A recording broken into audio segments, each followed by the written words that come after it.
The autumn wind whistled through the gaps in the weathered walls of the Colorado Territory Children's Home as Elias Thornton adjusted his worn hat and approached the imposing brick building where society stored its unwanted children. At 68 years old, Elias had never married, never had children of his own, and his successful ranch outside Denver desperately needed an heir who could carry on the work he had spent 4 decades building. Mrs. Prudence Hartwell, the stern matron who had managed the institution for 20 years, greeted Elias with the businesslike efficiency of someone who viewed adoption as a transaction rather than the formation of a family. Her grey dress and severe expression seemed designed to discourage hope rather than nurture it.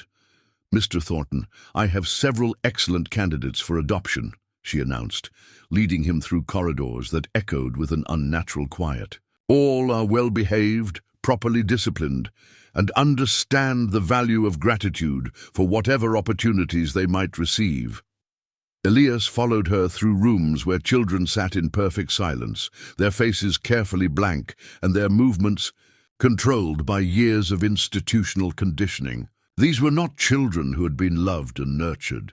They were young people who had learned that survival meant becoming invisible and expecting nothing. "This is Robert Fletcher, age 12, Mrs. Hartwell said, stopping beside a sturdy boy. "With neat hair and pressed clothes.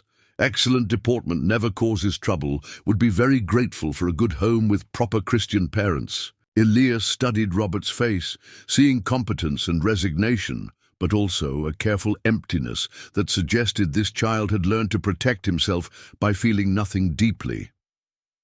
This was adoption as commodity exchange, a well-trained boy in exchange for a respectable home.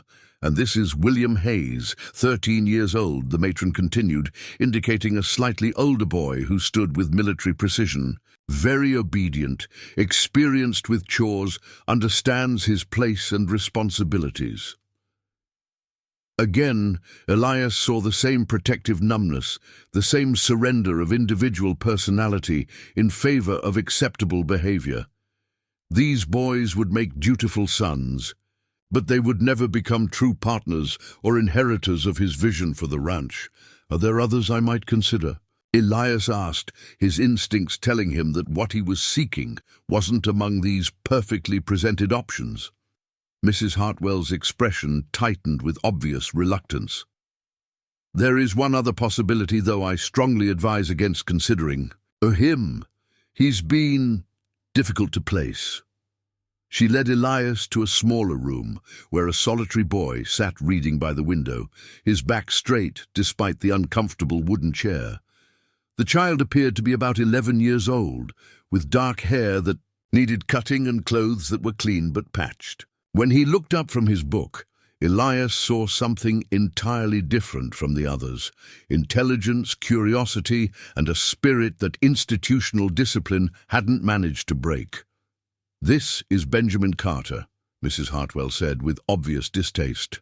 11 years old, arrived here 3 years ago under unusual circumstances. He's intelligent, I'll grant you that, but he has an unfortunate tendency toward questions and independent thinking that makes him unsuitable for most placements." Benjamin set down his book and stood to face the visitors, his chin raised in a gesture of quiet dignity that was remarkable in someone so young. Elias noticed that the book was an advanced text on mathematics, hardly typical reading material for an 11-year-old in an orphanage.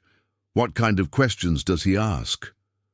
Elias inquired, his interest piqued despite Mrs. Hartwell's obvious warning. "Impertinent ones about why things are done certain ways, suggestions for improvements to our procedures, inquiries about financial matters that are none of his concern," the matron replied sharply. "He seems to think himself qualified to understand adult business and decision-making." Elias looked into Benjamin's eyes and saw a flicker of something that might have been hope, quickly suppressed. This was a child who still believed in possibilities, despite 3 years in an institution designed to crush such beliefs. "Benjamin, "Can you tell me about the book you were reading?" Elias asked directly. The boy's response revealed both his intelligence and his hunger for intellectual stimulation.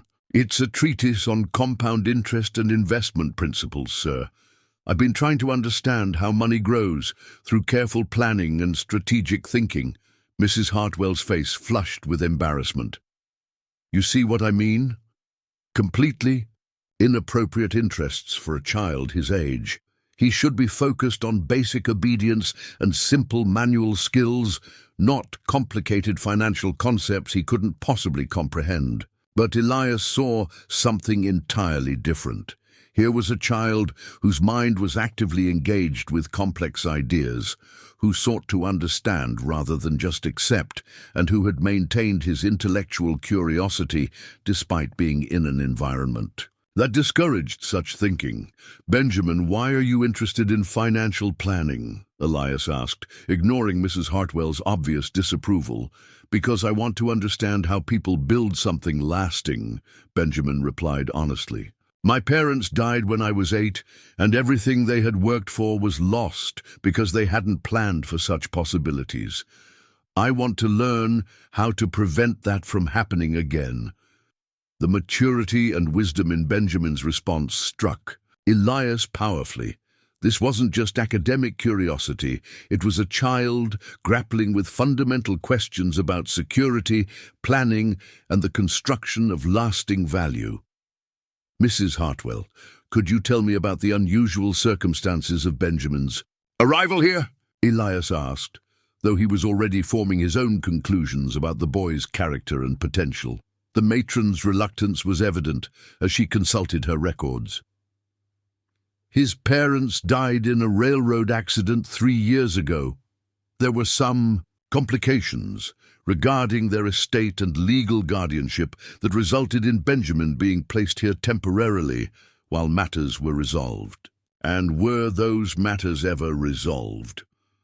"The legal proceedings became quite complex," Mrs. Hartwell replied evasively. "Various parties claimed interests in the estate, and the courts decided that Benjamin's welfare would be best served by permanent placement in our care, while the adults sorted out the financial complications." Elias's experience with legal and financial matters told him there was much more to this story than Mrs. Hartwell was revealing. The fact that Benjamin had been studying advanced financial concepts suggested he might have more personal reasons for understanding such matters than simple intellectual curiosity. "Benjamin, do you remember anything about your parents' business or financial affairs?" Elias asked gently. The boy's eyes showed both intelligence and pain as he answered. "My father was a mining engineer who had developed some new extraction techniques. My mother handled the business side of their partnerships. They were very careful about documenting everything and planning for the future." "What happened to their papers and records after they died?" "Everything was sealed by the courts while they investigated various claims about their estate," Benjamin replied. "I was told the legal proceedings could take years to resolve, and that I shouldn't worry about such adult matters." Elias felt his protective instincts sharpen as he began to understand the situation. Benjamin hadn't just been orphaned, he had been systematically excluded from knowledge about his own inheritance, while adults fought over his parents' estate. The boy's interest in financial planning wasn't academic, it was deeply personal. "Mrs. Hartwell, I'd like to adopt Benjamin," Elias announced, his decision made with the same instinct that had guided him through 40 years of successful ranching and business dealings. The matron's shock was evident. "Mr. Thornton, surely you can see that Robert or William would be much more suitable. Benjamin's intellectual pretensions and questioning nature will only cause you problems as he grows older." "What I see," Elias replied firmly, "is a boy whose intelligence and character have survived 3 years of institutional conditioning designed to break both. Those qualities suggest he has the strength and wisdom to become a true partner in building something meaningful." As they completed the adoption paperwork, Elias found himself answering Benjamin's thoughtful questions about ranch life land management, and the challenges of agricultural business. The boy's insights were remarkably sophisticated for someone his age, revealing a mind that had been thinking seriously about practical problems, despite being told such thinking was inappropriate. The wagon ride to Elias's ranch took them through some of Colorado's most beautiful country, and Benjamin's wonder at his first taste of freedom in 3 years was evident in every expression and gesture. But Elias also noticed the boy's careful observation of property boundaries, geological formations, and other details that suggested he was assessing rather than just enjoying the scenery. "It's magnificent country," Benjamin said as they crested a hill that revealed the full scope of Elias's holdings. The land formations suggest there might be valuable mineral deposits in the area. Elias looked at his new son with increased interest. "What makes you think so?" "The geological patterns are similar to descriptions I've read about successful mining regions," Benjamin explained. "My father taught me to recognize the signs of mineral-bearing formations before he died." That evening, as they sat by the fireplace after a hearty supper, Elias began to understand that bringing Benjamin home had been even wiser than he had initially realized. The boy's combination of intellectual curiosity, practical knowledge, and mature thinking made him an ideal partner for someone building a lasting enterprise. "Benjamin," Elias said as they prepared for bed, "I want you to understand something important. You're not here as a charity case or just to provide me with company in my old age. I believe you have the intelligence and character to become a true partner in everything I've built here." Benjamin's response revealed both his gratitude and his determination to prove worthy of such trust. "Mr. Thornton, I won't disappoint you. I know what it means to lose everything you care about, and I'll work harder than anyone to help protect and build what we have together." As Benjamin settled into his new room, Elias reflected on the strange turns life could take. He had gone to the orphanage looking for an heir, and had found someone whose background might be far more complex and valuable than anyone had suspected. The boy's knowledge of mining and geology, combined with his sophisticated understanding of financial planning, suggested there were depths to his story that had yet to be revealed. What Elias couldn't have known was that Benjamin carried secrets about his family's work that would soon transform both their lives in ways neither could have imagined. The papers and records that had been sealed by the courts contained information about mining discoveries and investment strategies that could change their modest ranch into an empire worth millions. The greatest treasure Elias had found wasn't just a son, but a partner whose inherited knowledge and natural intelligence would soon unlock opportunities beyond either of their wildest dreams. 3 months after bringing Benjamin Carter home to his ranch, Elias Thornton had discovered that adopting the boy was proving to be the most rewarding decision of his 68 years.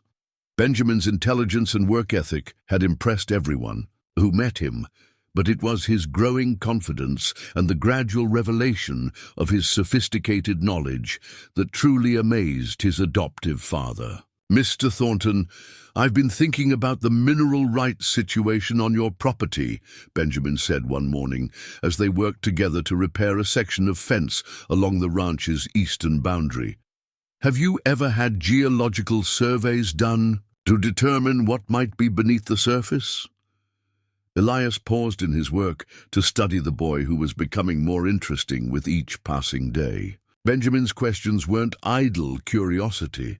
They showed a systematic approach to understanding and improving their operation that impressed even Elias's experienced judgment.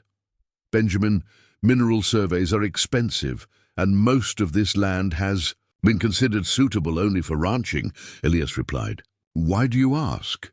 Benjamin's answer revealed knowledge that seemed far beyond his 11 years.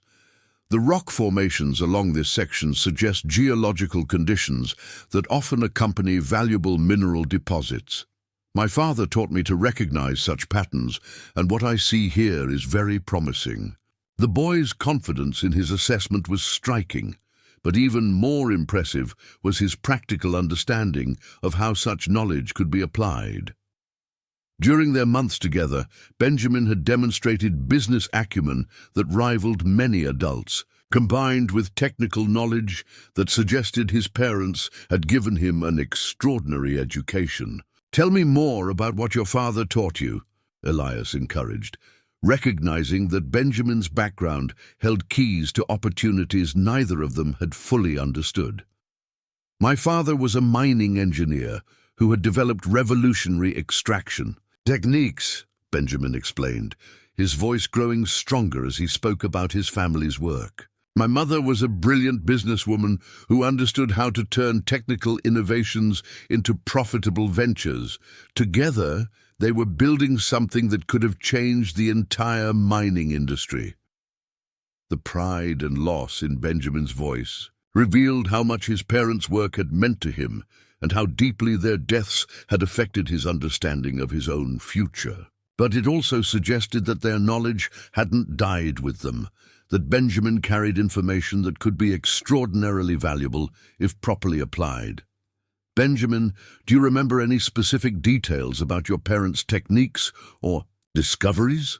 Elias asked gently, understanding that such memories might be both precious and painful. The boy's response revealed the depth of his inheritance in ways that neither of them had previously understood. They documented everything in detailed journals and technical drawings. "My mother always said that knowledge was only valuable if it could be preserved and shared with the right partners." "What happened to those documents?" "They were sealed with the rest of my parents' estate when the legal proceedings began," Benjamin replied, his frustration evident.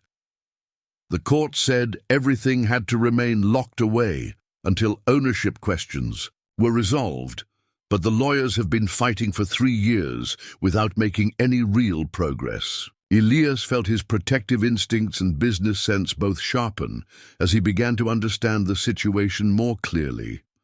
Benjamin wasn't just an orphaned boy with unusual knowledge. He was potentially the heir to valuable intellectual property that was being held hostage by legal complications while others fought over his inheritance. "Benjamin, do you know specifically what your parents discovered that made their work so valuable?" The answer that followed would begin to explain why adoption proceedings had been so complicated and why Benjamin's placement had been handled with such unusual secrecy by the orphanage administrators. "My father had solved the problem of extracting gold and silver from low-grade ore that other mining companies considered worthless," Benjamin explained with growing excitement. His techniques could make profitable mines out of deposits that had been abandoned as uneconomical. "My mother calculated that their methods could increase mining yields by 300% while reducing operational costs by half." Elias felt his heart race as he absorbed the implications of what Benjamin was describing. If the boy's memories were accurate, his parents had developed mining innovations that could be worth millions of dollars to the right investors and operators. And these techniques were fully documented in their papers. "Everything," Benjamin confirmed, "technical specifications, chemical formulas, equipment designs, and detailed business plans for implementing the discoveries on a large scale. My mother kept meticulous records of every aspect of their work." The conversation was interrupted by the arrival of unexpected visitors. A lawyer and 2 well-dressed men approached the ranch house with the purposeful manner of people conducting serious business, and Elias immediately felt suspicious about their intentions. "Mr. Thornton, I'm Attorney Harrison Wells," the lawyer announced as the group dismounted. "These gentlemen represent mining interests that have been involved in settling the Carter estate. We need to discuss the boy's situation and future arrangements." Elias felt his protective instincts flare as he realized that Benjamin's adoption might have attracted attention from those who had financial interests in keeping the boy's inheritance tied up in legal proceedings. What kind of future arrangements? Elias asked carefully, positioning himself between the visitors and Benjamin. The estate proceedings have become quite complex, Wells explained, consulting official-looking documents. There are questions about the boy's legal status and whether his current placement adequately protects his interests in his parents' estate. Benjamin stepped forward with the courage that had impressed Elias from their first meeting. "Mr. Wells, my parents died 3 years ago, and your legal proceedings haven't resolved anything except to prevent me from accessing information about my own inheritance. Mr. Thornton has given me a home and family, while you and the other lawyers have been fighting over papers you won't even let me see." The articulate anger in Benjamin's response clearly surprised the visitors, who had probably expected to find a dependent child rather than someone who understood the implications of their legal maneuvering. "Young man, these matters are quite complex," Wells replied condescendingly. "Children can't be expected to understand the intricacies of estate law and business valuation. We're trying to protect your interests by keeping me ignorant of my own inheritance while adults fight over its value." Benjamin shot back with mature insight. "How does preventing me from learning about my parents' work protect my interests?" Elias stepped forward to support his adopted son.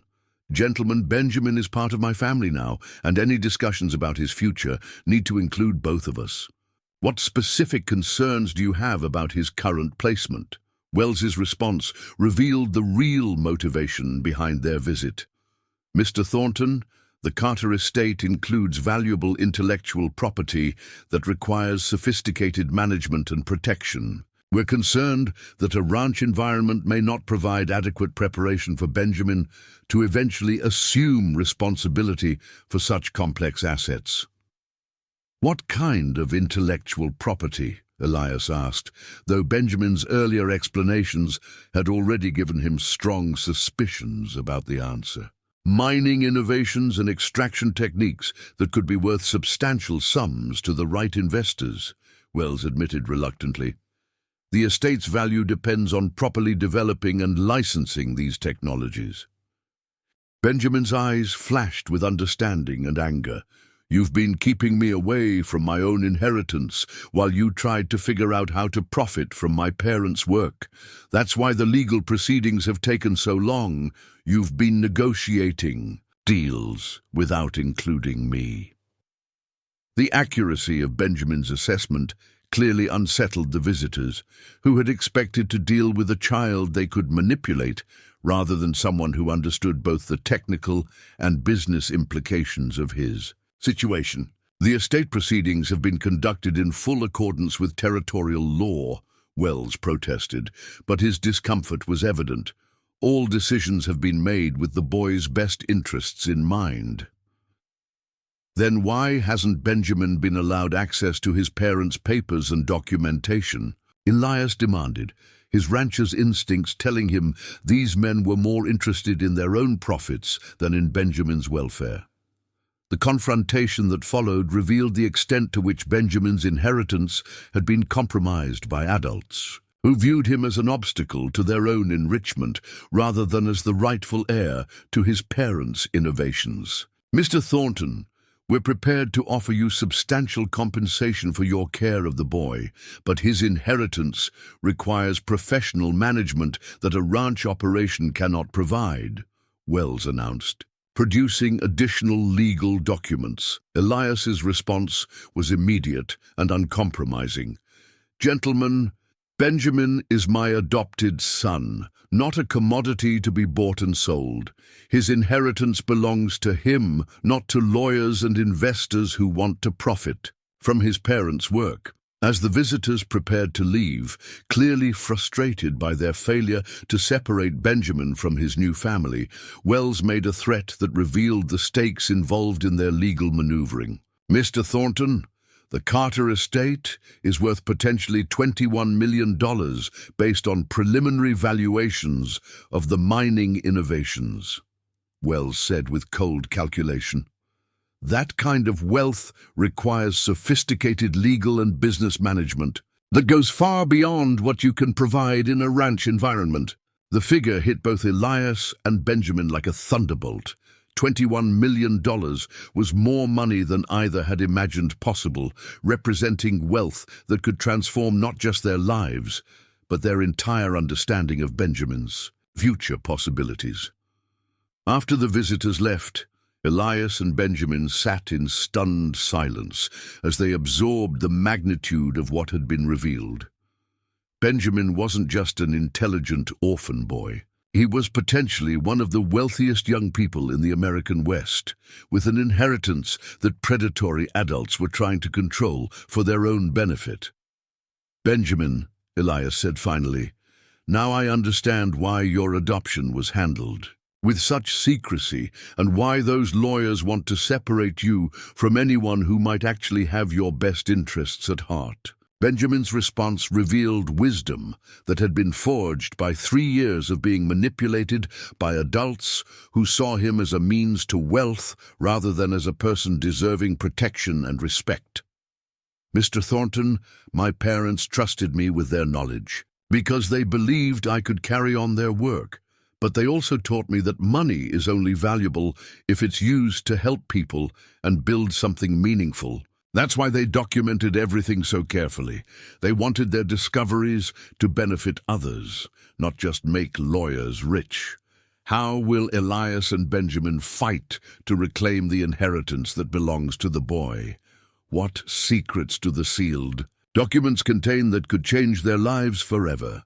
Subscribe to our channel to witness the incredible battle for a $21 million legacy and the bond between an old rancher and his brilliant adopted son. The winter of 1892 brought a legal battle that would determine not only Benjamin Carter's access to his inheritance, but also establish precedents for how orphan children's rights would be protected throughout the American territories. Elias Thornton and his brilliant adopted son faced a coalition of lawyers and investors who had spent 3 years positioning themselves to profit from the mining innovations that Benjamin's parents had died protecting. "Mr. Thornton, we've discovered something remarkable in the sealed court records," announced Judge William Hayes, who had agreed to review the Carter estate proceedings after reports of irregularities in how Benjamin's interests had been represented. The boy's parents didn't just develop valuable mining techniques. They created a comprehensive industrial system that could revolutionize mineral extraction throughout the West. Elias and 12-year-old Benjamin sat in the judge's chambers, surrounded by boxes of documents that had been hidden from them for 3 years, while lawyers fought over their contents. Benjamin's eyes blazed with anticipation as he prepared to finally learn the full scope of his parents' work and the inheritance that adults had been trying to steal from him. "Your Honor, what exactly did my parents create?" Benjamin asked, with the articulate intelligence that continued to impress every adult who encountered him. Judge Hayes consulted the technical documents with obvious amazement. "Your father developed a revolutionary ore processing system that uses a combination of chemical treatments and mechanical innovations to extract precious metals from rock that was previously considered worthless. Your mother created business models for implementing these techniques on an industrial scale. The implications were staggering." Benjamin's inheritance wasn't just valuable patents and formulas, it was a complete technological and business framework that could transform the entire mining industry and generate wealth beyond anything previously imagined. "How much is it actually worth?" Elias asked, though he suspected the answer would exceed even the $21 million estimate they had heard from the predatory lawyers. Based on expert valuations commissioned by the court, the Carter innovations could generate revenues exceeding $50 million over the next decade if properly implemented, Judge Hayes replied. "The intellectual property alone is worth $21 million, but the full business potential is several times that amount."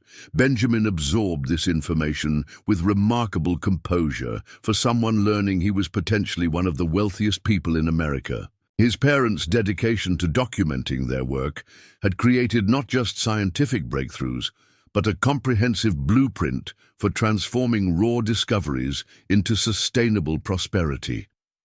Your Honor, why were these documents sealed for so long? Benjamin asked, and why wasn't I allowed to know about my own inheritance?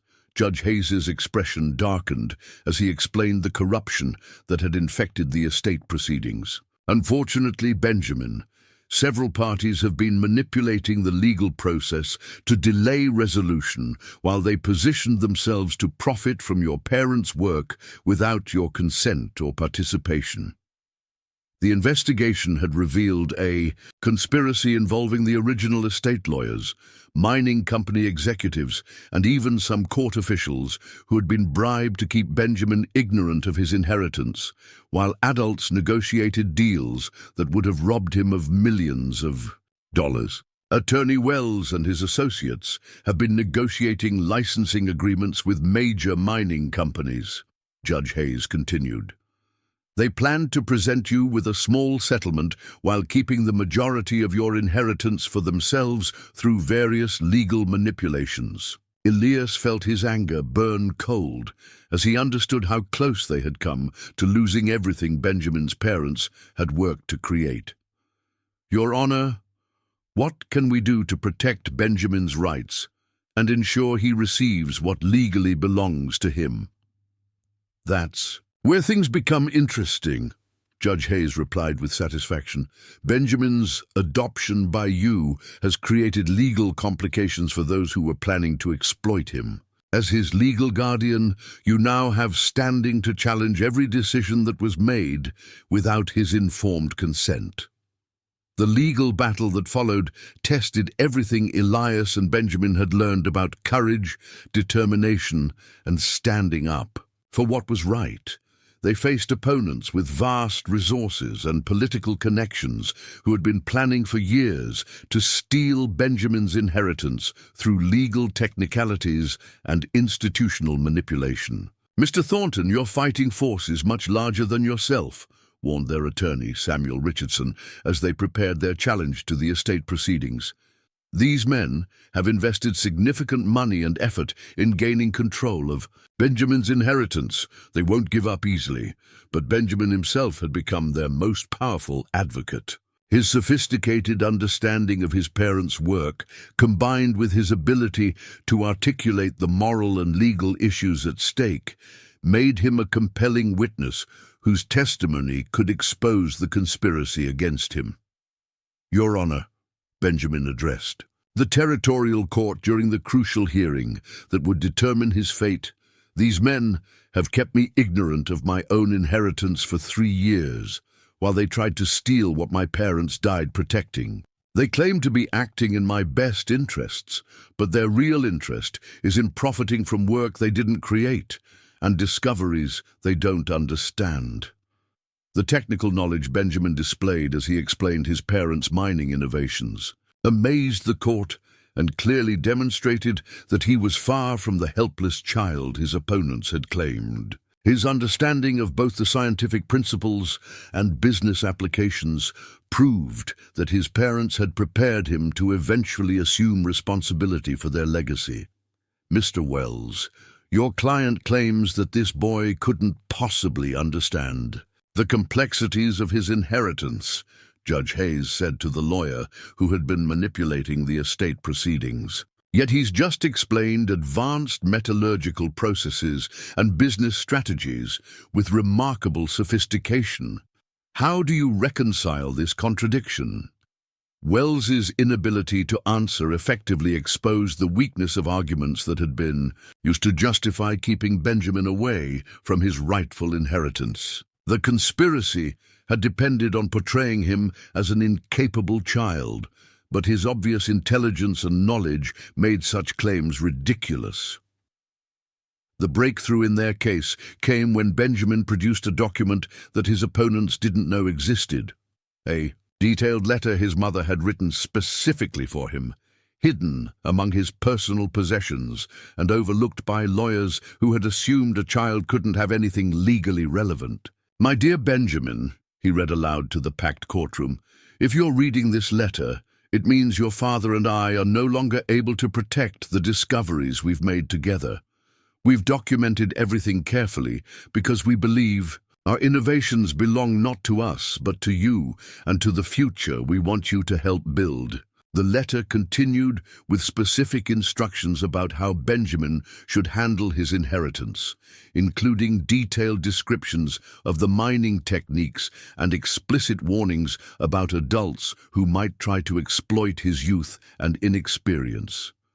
We've chosen to trust you with this knowledge because we believe you have the intelligence and character to use it wisely, his mother had written. Don't let anyone convince you that you're too young to understand your own inheritance or too inexperienced to make decisions about your future. The impact of his mother's words on the courtroom was profound. Here was a document written by the creators of the valuable innovations, specifically designating their son as their intended heir and warning against the exact kind of legal manipulation that had been perpetrated against him.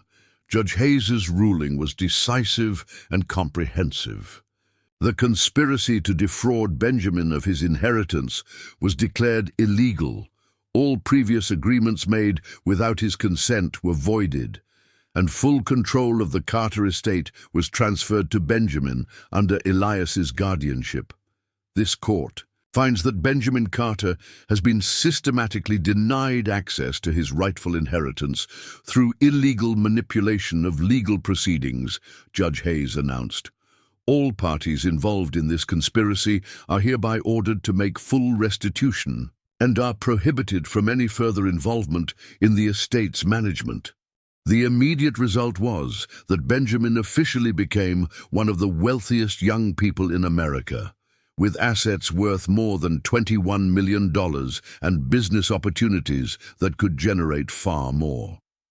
But the deeper significance was the precedent established for protecting orphaned children's rights against predatory adults. Benjamin, what do you plan to do with this inheritance? Judge Hayes asked as they concluded the legal proceedings. Benjamin's answer revealed the wisdom and character that had impressed every adult who had taken time to know him rather than just exploit him. Your Honor, my parents created these innovations to help people and build something lasting. I want to use this inheritance to establish mining operations that provide good jobs and fair treatment for workers, and to create educational opportunities for other orphan children who need someone to believe in their potential. The mining empire that Benjamin and Elias built together over the following years became a model for ethical business practices and worker protection throughout the American West. The Carter Mining Company, as it came to be known, proved that massive profits and social responsibility could coexist when guided by people who understood that wealth was a tool for building rather than just accumulating. Mr. Thornton, Benjamin said on his 18th birthday, as they reviewed the empire they had built from his inherited knowledge and Elias's business wisdom. When you adopted me from that orphanage, you probably thought you were getting a son who could help with ranch work. Instead, you got a partner who could help build something much larger. Elias's response came from the heart of a man who had discovered that the greatest wealth wasn't measured in dollars, but in the satisfaction of helping others achieve their potential.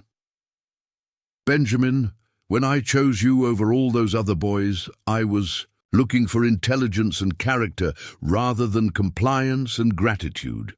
What I found was a son whose inheritance included not just money, but the wisdom to use it for purposes that make the world better. The Carter Thornton Mining Foundation, established with a significant portion of Benjamin's inheritance, became one of the most successful charitable organizations in the American territories, providing educational opportunities for orphaned children and establishing mining operations that prioritized worker safety and community development. Ladies and gentlemen, Benjamin addressed the territorial legislature when he testified about child welfare reform at age 16.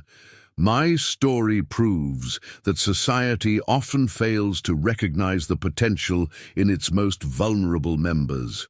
I was nearly robbed of my inheritance, not because I lacked the ability to understand and manage it, but because adults assumed I was too young and too powerless to protect what belonged to me. Years later, when historians wrote about the transformation of the American mining industry and the development of ethical business practices in the territories, they traced the origins to an autumn day when an old rancher chose to adopt a boy that nobody else wanted, discovering not just a $21 million secret, but a partner whose character was worth far more than any monetary inheritance. From unwanted orphan to mining empire builder, Benjamin's incredible journey proves that the greatest treasures are often hidden in the people society overlooks. Elias's decision to choose intelligence over compliance and character over convenience unlocked not just financial wealth, but the kind of partnership that transforms industries and creates lasting legacies. Subscribe to our channel for more inspiring stories of adoption, hidden potential, and the amazing discoveries that occur when adults see past circumstances to recognize the unlimited possibilities within every child.